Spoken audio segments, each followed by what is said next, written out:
Topladım gülleri, düştüm yollara.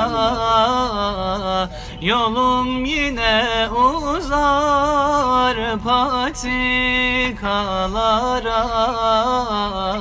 Mevlam rahm eyliyor bütün kullara. O yüce Resul'den ayrılıyorum. Mevlam rahm eyliyor bütün kullara.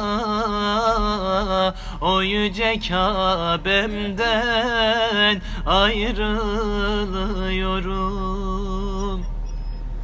Açılsın da yollar, sana geleyim. Açılsın da yollar, sana geleyim.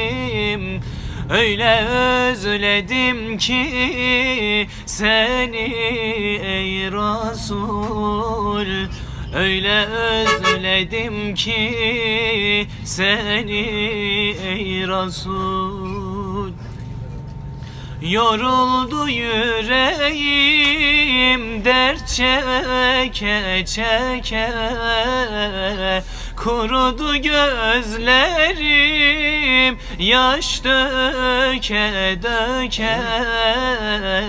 Yolların üstüne gül eke eke.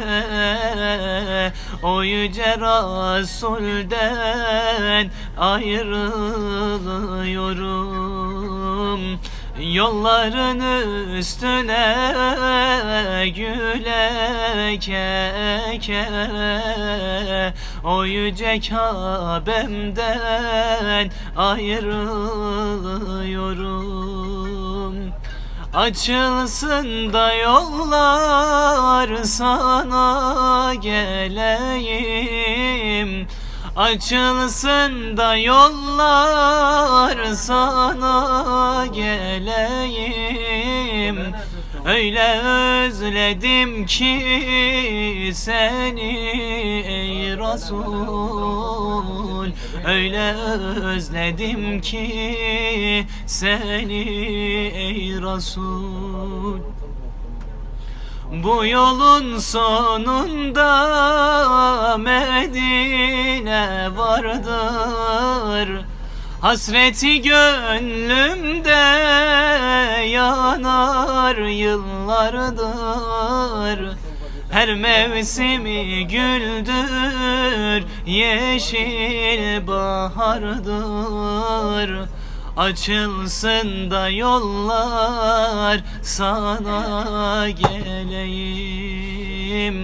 Her mevsimi güldür, gonca bahardır.